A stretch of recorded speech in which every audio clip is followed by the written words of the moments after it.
I walk a straight line, shackled and chained.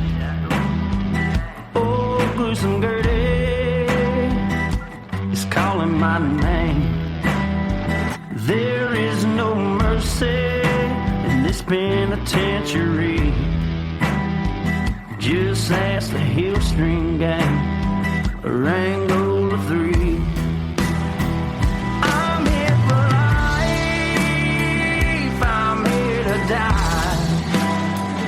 Inside these walls, inside the wire. And when the wolf cries, I know it's over. Oh, bloody Angola. Oh, bloody Angola.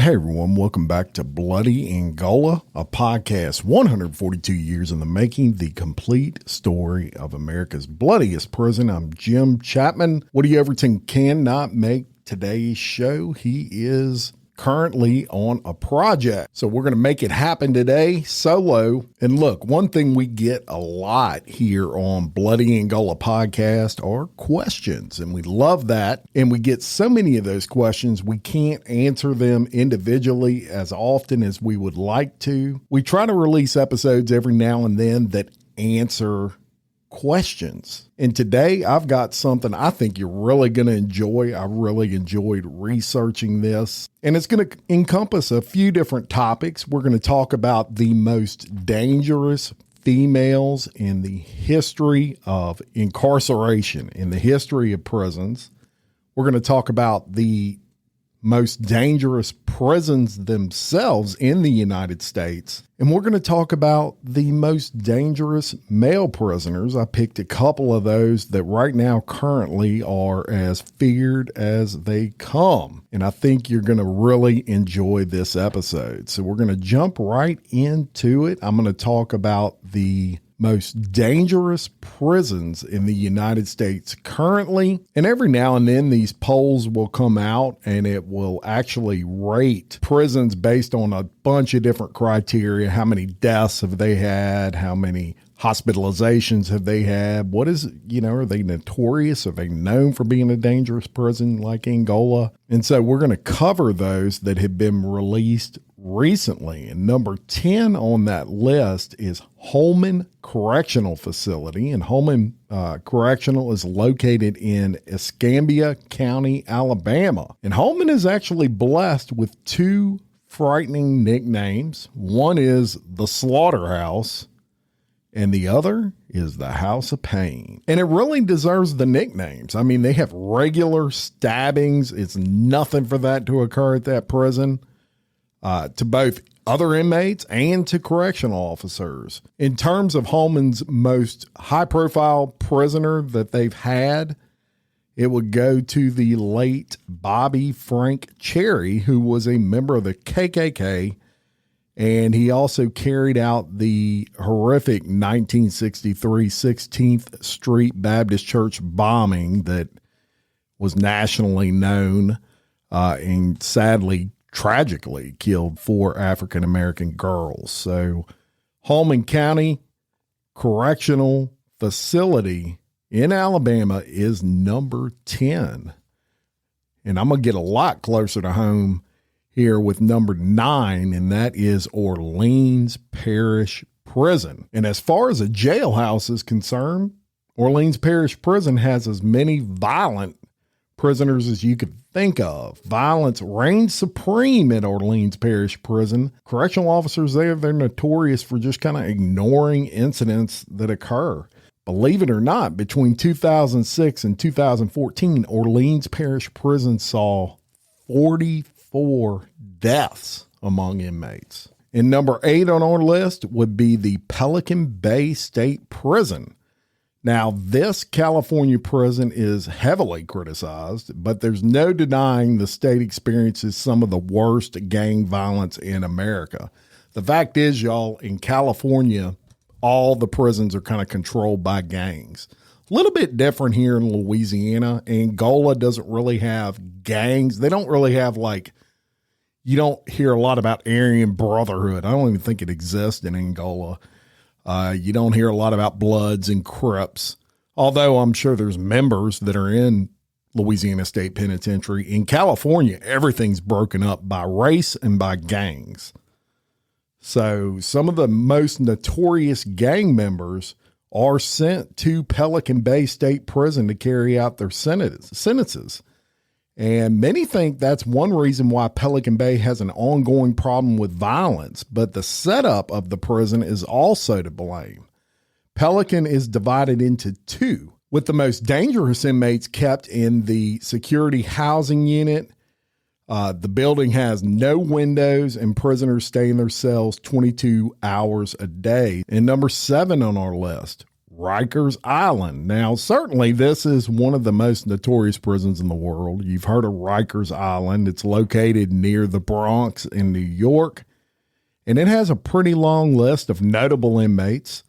A wrestler, Sid Vicious, was actually a resident, I guess you could say, of Rikers Island. Tupac Shakur, DMX, Lil Wayne, even the Son of Sam, and the murderer of John Lennon, all either currently or were residents of Rikers Island. So that's number 7 on our list. Number 6, Louisiana State Penitentiary at Angola. And you know all about Louisiana State Penitentiary if you're listening to this podcast right now. Of course, one of America's most storied prisons, nicknamed the Alcatraz of the South, as well as the Farm, as well as Bloody Angola. It is the largest maximum security prison in the nation.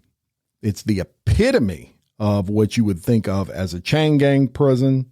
So much so, y'all, that it inspired the Green Mile. The prison has been steeped in violence over the years. We've covered a lot of that, from riots to escape attempts, and that is number 6. Number 5 on the list, San Quentin.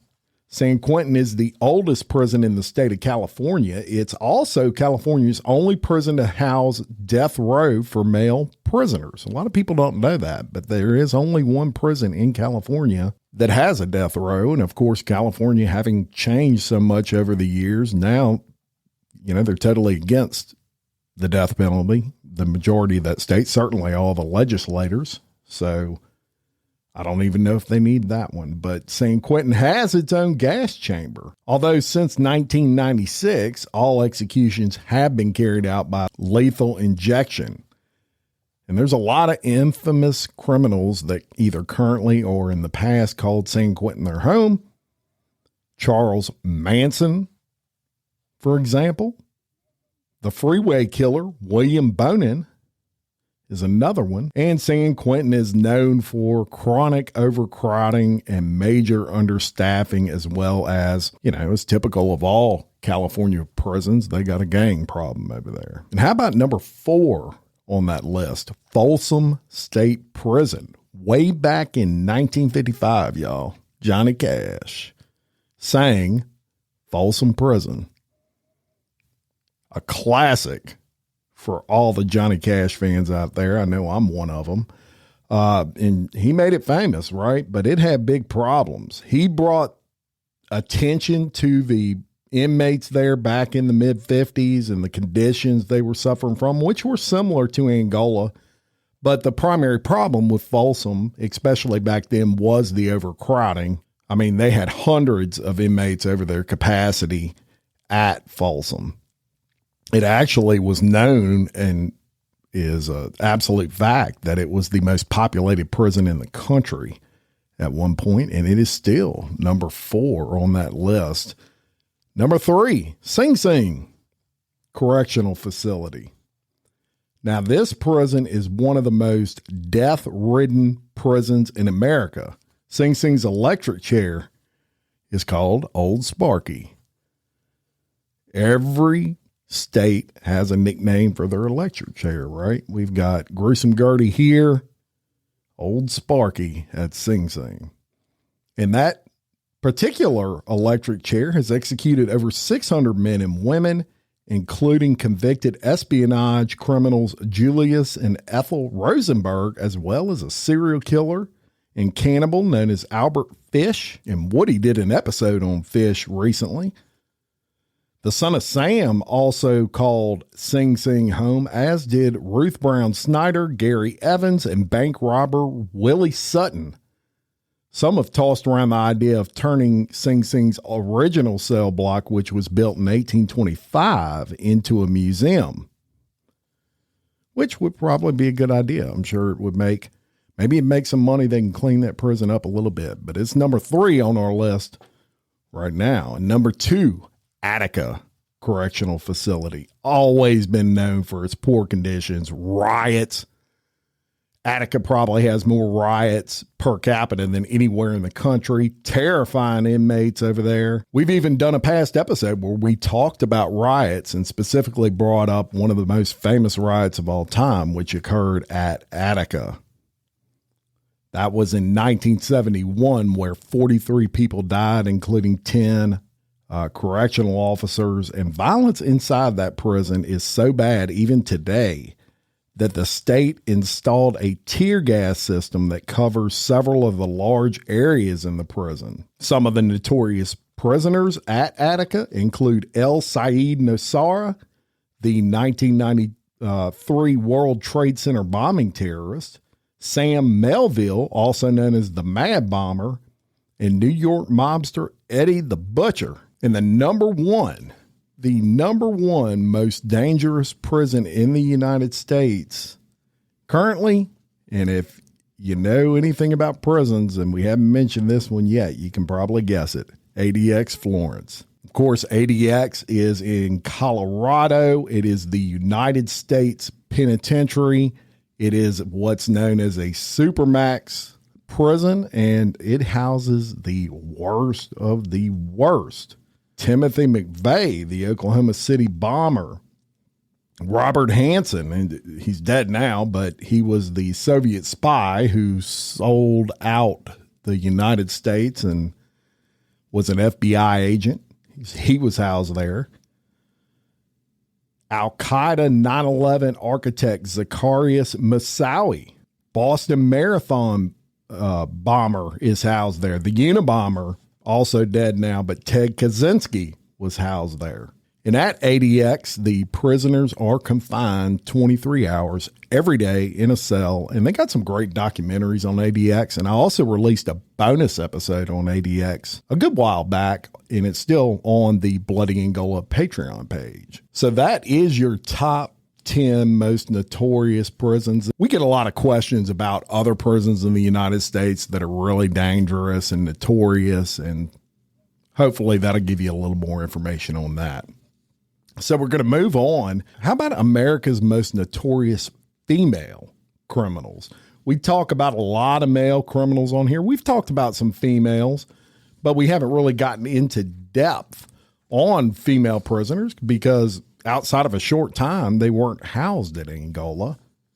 But we branch out every now and then, and we're going to go ahead and I'm going to give you a list of the most notorious female criminals in America. Hey, y'all, let me tell you, one thing I love about Wednesdays is it's HelloFresh Day. As soon as I get home from recording Bloody Angola podcast, I head straight to the door. And there it is, another beautiful box of HelloFresh. Make delicious food a priority this summer with quick, convenient recipes delivered right to your door. Just choose your meals and select the delivery date. HelloFresh handles all the meal planning, shopping, and most of your prep, so all you have to do is open your box and get to cooking. Cut down on time spent in the kitchen so you can get back to enjoying the summer sunshine thanks to HelloFresh's quick and easy recipes. Every week's menu features options that are ready in just 20 minutes or less. That's even quicker than delivery. You can discover limited time seasonal recipes from HelloFresh's Taste of Summer series like Old Bay shrimp and sausage and grilled steak lettuce wraps. Plus so much more. Y'all know that Woody and I love to cook. What we don't like doing is going to the grocery store and shopping for ingredients, which is why we love the time savings that HelloFresh affords us.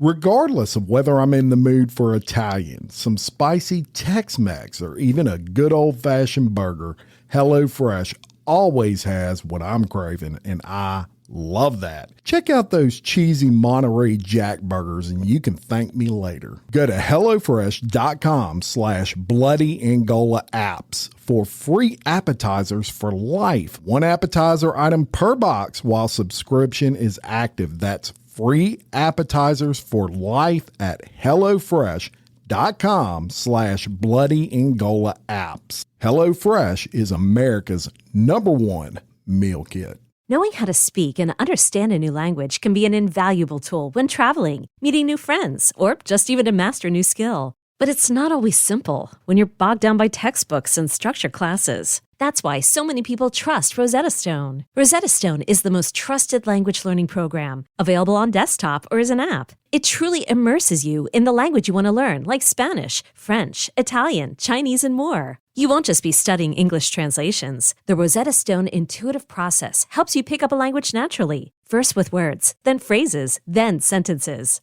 Don't put off learning that language. There's no better time than right now to get started. For a very limited time, listeners can get Rosetta Stone's lifetime membership for 50% off. Visit rosettastone.com/rs10. That's 50% off unlimited access to 25 language courses for the rest of your life. Redeem your 50% off at rosettastone.com/rs10 today. And we'll start off with number 10 and work our way backwards. And we're going to go way back for number 10, and that's Belle Guinness. And she was born in 1859. Listen to her crime, y'all. She killed over 40 husbands, children, and rich suitors, I guess you could say, for insurance money. She immigrated from Norway to the United States in 1881 and worked as a servant.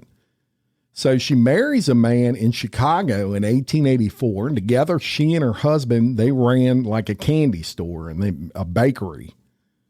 The business was unsuccessful, and within a year of that business opening, it mysteriously burned down, and it left the pair with a good bit of insurance money. Now, no one knows exactly how it burned down, but Guinness either caused it or it gave her the idea of insurance fraud being something she could get some money from. So not long afterwards, her husband dies of heart failure. Their marriage produced 4 children, 2 of which died during infancy. She had insurance on, life insurance, and she used that money to purchase an Indiana farm that also had some of its property burned down. So she's got a lot of insurance claims out there. Her next husband and his 2 daughters would share the same fate as her previous family. You starting to see a pattern? So with lack of family members to bump off, basically, Guinness turned to finding wealthy men through a column in the newspaper. This is how they did that back in the day. Think of it as the 1800s version of a dating site. They came to her bearing gifts and things like that. Oh, I want to marry you. And she greeted them by taking what they had and making sure they never made it out alive. With so many suitors going missing, people were starting to get suspicious. And one man whose brother disappeared, he decides he's going to go investigate that. He finds out that her farmhouse had burned down, and in it were the remains of 4 skeletons. 3 were children, and the last was a decapitated woman buried in the shallow grounds across the property, y'all. 40 men and children. So she had a hired hand that worked for her, and they can't find Guinness. And they think that the body that they found one of the bodies that was buried was her body. So they pull this guy in, they question him, and he confesses that the body they uncovered was not Guinness and that she basically manipulated him into the whole thing. And in the process, she makes her escape and she was never heard of again. And we'll get a little more current with number 9, and that's Gwendolyn Graham and Catherine May Wood. Now, Gwendolyn Graham was born in 1963, still alive, and Catherine Wood was born in 1962. And their crime was the smothering of 5 elderly patients, but they expect many more. And they met one another at a nursing home in Grand Rapids, Michigan. Wood supervised Graham, who was a nurse's aide, but their relationship became more personal as they became lovers. More wild than the usual couple, they tried out a lot of little sexual things such as asphyxiation for sexual pleasure. But they grew bored and they decided they want to seek out a better thrill. So they thought murdering would be more fun as a sexual game. And this is no joke, y'all. So in 1987, their first attempt at killing failed when the elderly patients were able to fight back. They then targeted a woman with Alzheimer's and Graham smothered her to death. And for the next 3 months, they murdered their victims and then they would make love with the memory of their kill fresh in their minds. They even took little souvenirs from their victims, showing them to their coworkers and boasting of these sexual acts. Now, none of their coworkers believed them. They thought they were full of shit. They dismissed the confessions as a sick joke. So eventually, Graham and Wood break up. Graham meets another woman and moves to Texas. Wood then confesses to her ex-husband about the killings, and after a year of holding it in, he contacts police. Wood testified against her former lover, Graham. She got a plea deal for that, which was basically 20 to 40 years, while Graham receives life in prison. Number 8 on that list, Patty Hearst, who was born in 1954. A lot of people, I'm sure, have heard of Patty Hearst. She was the daughter of a wealthy newspaper publisher who lived in California. She was kidnapped in 1974 by the Sudanese Liberation Army, which was a small American leftist group, and they demanded the Hearst family give $70 in food stamps to every needy person in Santa Rosa and Los Angeles County, California. Hearst's father compiled and gave $2 million worth of food, but they weren't satisfied, and they asked for $6 million more. But Patty Hearst's family, they basically said they'd only donate more if the girl was released, and they didn't see their daughter until 2 months later when a surveillance camera caught Patty Hearst participating in an armed robbery at a bank. The audio tapes of Hearst speaking emerged and revealed that she had been part of this whole plot to extort money out of her parents by faking her own kidnapping. Eventually, after 19 months on the run, she was captured by the FBI, and although she claimed she was brainwashed, she was sentenced to 7 years in jail. However, after serving 21 months, her sentence was commuted by President Carter and she was released. She returned to a normal life. She actually became an actress, y'all, appearing in movies and TV shows and things like that. Number 7, I know you've heard of this one. Andrea Yates drowned 5 of her children in a bathtub. So she grew up in Texas. She was an intelligent child. She earned the title of valedictorian, actually, of her high school. She married in 1993 to a man who was a disciple of an extreme Christian minister who believed in married couples bearing as many children as possible. So in 1999, Yates gets diagnosed with postpartum depression and psychosis after being admitted to the hospital several times for attempting to kill herself. Now, after being urged by her psychiatrist to not conceive any more children, she had a 5th child and in turn suffered severe depression, according to doctors and her. She didn't feed her children. She mutilated herself and read the Bible obsessively. This prompted her husband to send her once again to the hospital. In 2001, although it was advised that Yates be placed under supervision at all times, she was left alone with her 4 children for an hour when her husband left for work. And in a psychotic state, she starts a bath and proceeds to drown each of her children one by one, 5 in all. She was found guilty of first-degree murder. She received life in prison. And get this, after she killed them all, she calls the police and her husband, and all she will repeat was, "It's time. It's time." So she gets sentenced to life in prison. And in 2006, that verdict was changed to not guilty by reason of insanity, and she was committed to a hospital where she remains today. We'll go on to number 6, Jane Toppin. And we're going to go back on this one. 1857, she was born. She died in 1938.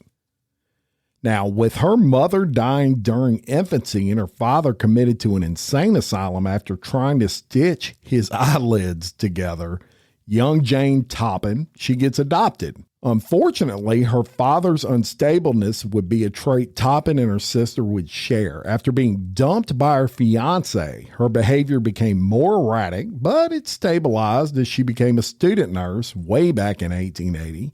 She had an obsession, though, with autopsies, and after 2 mysterious deaths under her care, she gets fired.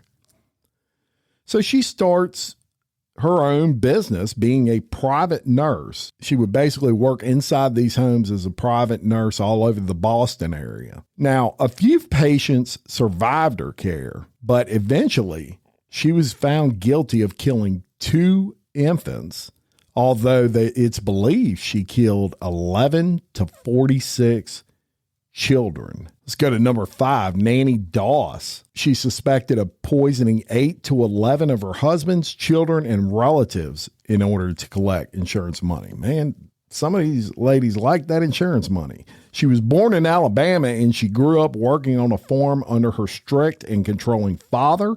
One of her few joys in life involved reading her mother's romance magazines, and she would daydream about a romantic future. However, that future would be stained with blood as she sought out the perfect love. During her first marriage at 16, she bore 4 children, 2 of which died within months of each other. Suspicious of that, her husband left with one of the remaining daughters and left the newborn, Florine, behind. Now, as Florine got older and bore children of her own, she made a quick trip to her father's and returned to find that one of the infants had died under Doss's care. A few months later, Doss's second husband fell ill and he also died. Now, with more insurance money on her hands, Doss bought 10 acres of land and she builds a nice big house. And then in the early 1950s, Doss' family were dying. They were just dropping like flies. Husbands number 3 and 4, they were both sent to an early grave, along with her mother and 2 sisters. Her 5th husband died after their marriage, which led to an autopsy. And when they did it, guess what they found? Arsenic. Enough arsenic to kill 28 men. With such evidence, Doss confesses to at least 10 murders spanning 3 decades and received life in prison in 1955. She died 10 years later of leukemia. Number 4 on our list, Delphine Lalaurie, 1775 to 1842. She's known to have tortured and murdered black slaves. Now, if you're familiar with American Horror Story, you may be familiar with this story, but you may not have known that the vivacious female slave owner was actually based on a person in real life by the name of Delphine Lalaurie, often referred to as Madame Lalaurie. And she was a wealthy socialite in New Orleans, Like many of the rich, she owned slaves, and rumors ran rampant about her cruelty towards those slaves. She was known for being cruel. In one incident, a slave girl jumped to her death after La Laurie, with a whip in hand, was furious at the slave catching a snag in her hair while combing it. An investigation was held, and La Laurie was forced to give up 9 slaves. Although they were returned to relatives later on, even her daughters received beatings from her for attempting to feed the slaves. Now, all of those evil deeds, they come to light in 1834 when a fire breaks out in the kitchen of her home. Authorities find a suicidal slave chained to the stove, deciding that she'd rather take her own life than be taken to the uppermost room to be punished. So bystanders, they break open the door to the slave quarters and they find 7 mutilated slaves still alive, all suspended by their necks with limbs that appeared to have been stretched. Subsequently, an angry mob breaks into the house and they destroy everything in sight. The mutilated slaves are taken to jail, where it's estimated over 4,000 people visited to bear witness to their sufferings. They also uncovered bodies in the backyard. La Laurie flees to Paris, where she later died. What's the easiest choice you can make? Window instead of middle seat? Picking a vendor who sends a great gift basket? Outsourcing business tasks you hate? What about selling with Shopify? Whether you're selling a little or a lot, Shopify helps you do your thing, however you cha-ching. Shopify is the global commerce platform that helps you sell at every stage of your business. From the launch your online shop stage to the first real-life store stage, all the way to the "did we just hit a million orders" stage. Shopify's there to help you grow. Whether you're selling scented soap or offering outdoor outfits, Shopify helps you sell. Wherever and whatever you're selling, Shopify's got you covered. Sign up for a $1 per month trial period at shopify.com/try. Go to shopify.com/try now to grow your business, no matter what stage you're in. Shopify.com/try. Number 3 on that list, Griselda Blanco, 1943 to 2012. She was a cocaine trafficker that was suspected of committing more than 200 murders. She was dubbed as nicknames known as the Godmother, the Queen of Cocaine, and the Black Widow. She was raised by an abusive mother in Colombia and resorted to a life of crime and prostitution at an early age. After the death of her first husband, she became involved with a drug trafficker by the name of Alberto Bravo. They moved to New York in the early 1970s and they run a successful narcotics trade, where Blanco designed lingerie to smuggle in cocaine. Now, after being indicted with 30 others for what at that time was the biggest cocaine case in history, she and Bravo flee to Colombia. They later returned to the U.S. in the late 1970s and they set up a new base in Miami. Now, being involved in the narcotics trade, Blanco was involved in many other crimes as well. She was ruthless and notorious for drive-by shootings by motorcycle. She is said to have invented that killing method, and in 1979, she orchestrated the Dade County Shopping Mall massacre, where 4 people were killed. Alberto Bravo met his end when he got into a dispute with Blanco regarding drug money. In turn, she shot him and his 6 bodyguards dead. She was also not opposed to killing children and was a bisexual who would conduct female orgies where she would sometimes execute the strippers afterwards just for the hell of it, just for her pleasure. Because of her cruelty, the multimillionaire made many enemies, and to avoid assassination attempts, she moves to California. In 1985, she was arrested and eventually deported to Colombia in 2004, where, guess what? One of her enemies finally got their revenge. In 2012, she was killed while walking out of a butcher shop, ironically, by a motorcycle drive-by shooting. The execution drive-by method that she invented.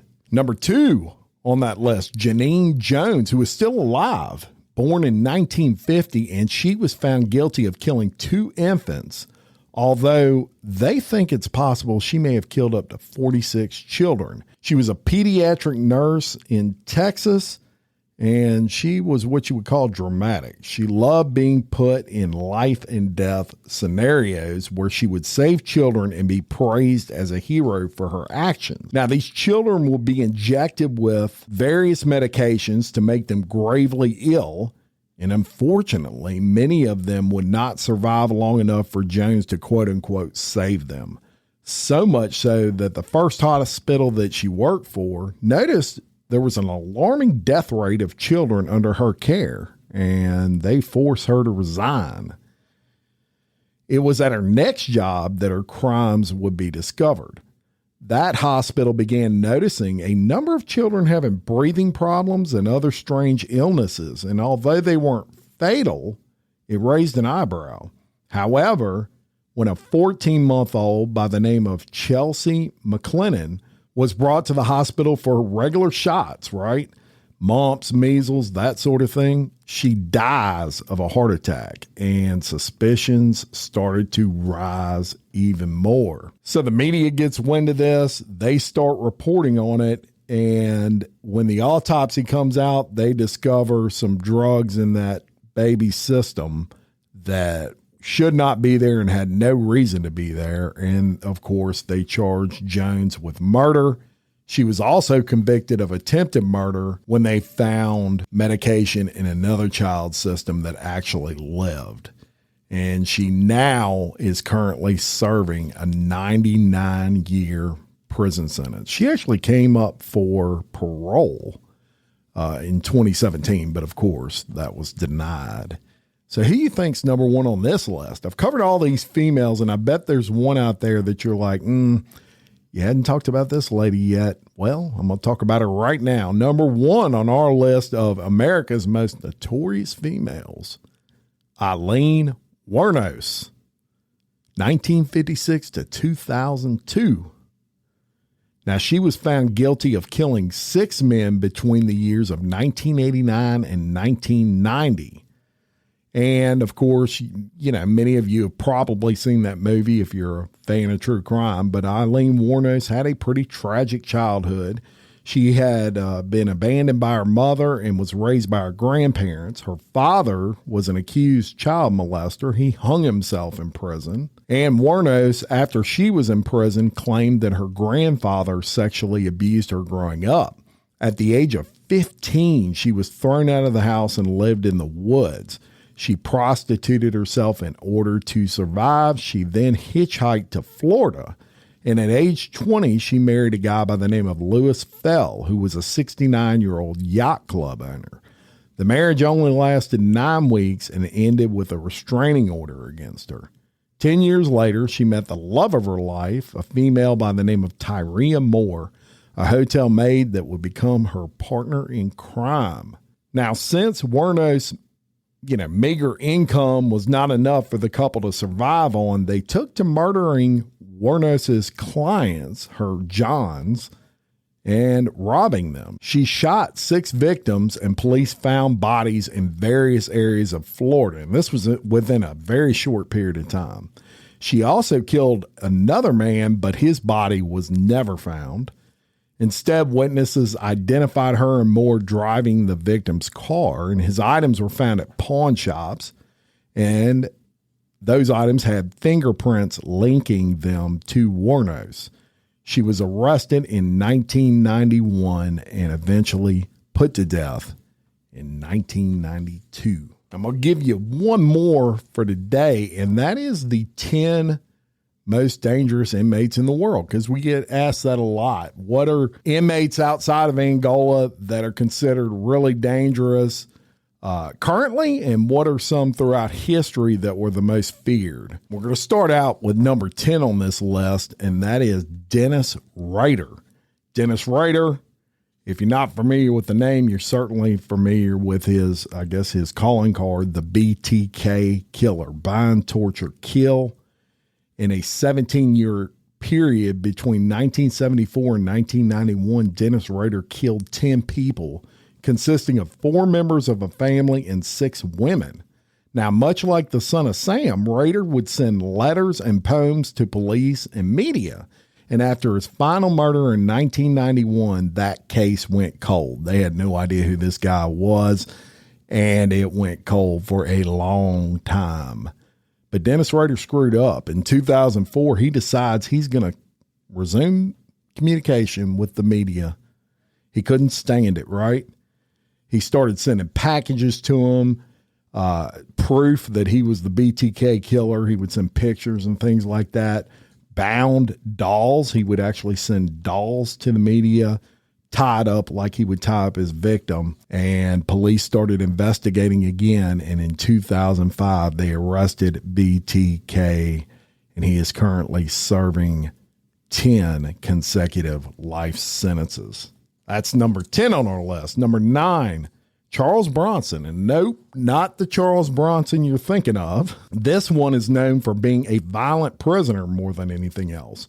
His name is Michael Gordon Peterson, but he was given the name of Charles Bronson, yes, after the actor, by a promoter during the criminal's short-lived bare-knuckle boxing career. That was back in 1987. Now, Bronson had been getting into trouble since his adolescence. He joined a group of robbers at 13 years old. He was arrested several times for everything from crashing a stolen truck to burglary to armed robbery. And as of 1993, Bronson has remained in custody due to crimes within the prison system. He was transferred a number of times for violence against fellow inmates and prison guards. He is not a good guy, even in prison. Number 8 on that list, Joaquin El Chapo Guzman. Everybody's heard of El Chapo, right? But this ain't the most notorious. This is the most dangerous inmates. If it was the most notorious, he would be number 1. But he's number 8 on this list. Now, he's a former drug lord and Sinaloa cartel leader that had been involved in cartels since the 1970s. After multiple captures and escapes, he was extradited to the U.S. in 2017 to serve out his sentence, eventually arriving at a Supermax prison in Colorado. And, of course, that's the prison I mentioned earlier in this podcast, ADX Florence. Now, Guzman's rap sheet is way too long for us to get into here, but it's primarily drug trafficking, violence, the use of hitman to carry out hundreds of murders, money laundering, etc. And before he was imprisoned at ADX Florence, he actually escaped a Mexican prison in 2001, leading to a 13-year manhunt. He escaped again in 2015 and was recaptured in 2016. And he is serving life plus 30 years at ADX Florence. Number 7, David Berkowitz, known as the Son of Sam. His crime spree started in 1975 when he stabbed 2 women in the Bronx in New York. And between then and 1977, Berkowitz killed a total of 6 people and wounded 11, during which time he sent ominous letters to the NYPD and a daily news journalist. He referred to himself as the Son of Sam in the first letter, and he's known for terrorizing the New York City area in the late 1970s as he eluded police despite multiple attacks before finally being caught in 1977. He pled guilty and was sentenced to 6 life sentences. And while he's been in prison, believe it or not, he's become take that part out. Boom. In 1977. Charles Cullen. Now, typically, medical professional serial killers are often referred to as angels of death or mercy. It's an odd nickname. I mean, they're far from angels. But in 1986, Charles Cullen graduated from nursing school. He worked at a number of New Jersey and Pennsylvania hospitals in 16 years as a nurse, during which time he administered lethal doses of various substances into multiple patients. Finally, in 2003, he was arrested, and it was determined he killed, officially, 29 patients. But it's believed that he possibly caused hundreds more in deaths from complications due to his actions. He was sentenced to 18 consecutive life sentences without parole. And one of the reasons he gave for his actions was he said he was easing the patient's pain. When it was looked into, not that it would have made a difference, but when it was looked into, not all of his patients were terminal. A lot of them were not terminal. And I'm just going to give you a couple more. We'll go to Joseph James D'Angelo, or how you may know him, and this one's been in the news pretty recently, the Golden State Killer.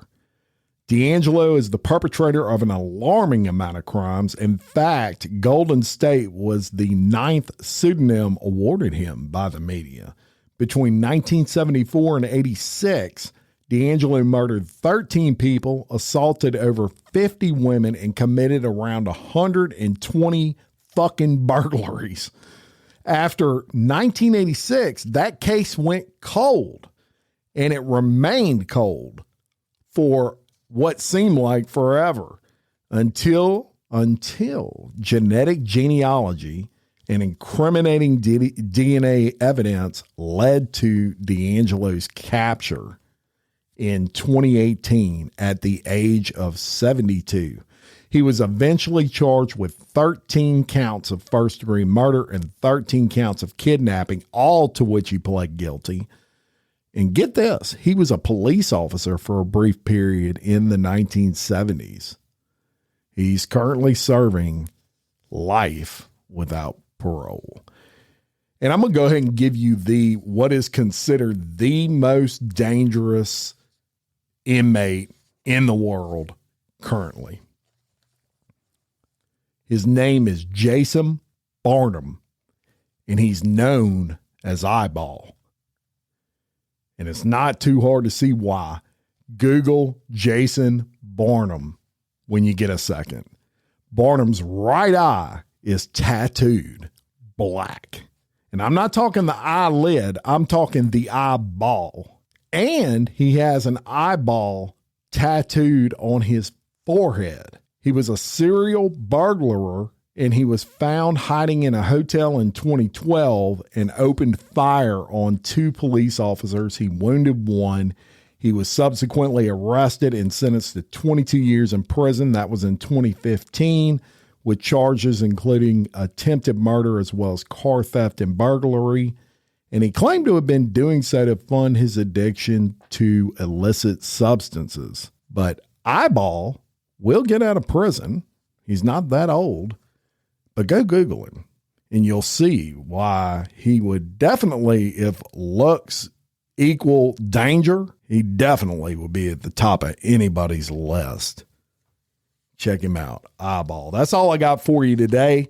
I wanted to bring you something a little different and something that I thought you might enjoy, a little knowledge from some of the research we do here at Bloody Angola. Thank you to all our patrons for supporting us. Love all of you. We couldn't do this without you. It just wouldn't exist. So thank you so very much for supporting us. If you're interested in becoming a Patreon member, please visit Bloody Angola on Patreon. And until next time, I'm Jim Chapman for Woody Overton. We are your host of Bloody Angola, a podcast 142 years in the making, the complete story of America's bloodiest prison. Peace.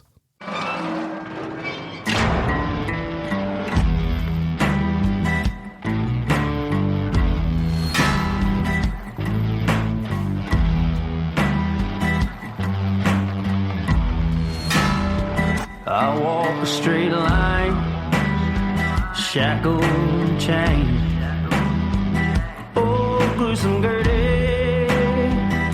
is calling my name. There is no mercy in this penitentiary. Just ask the Hill String Gang,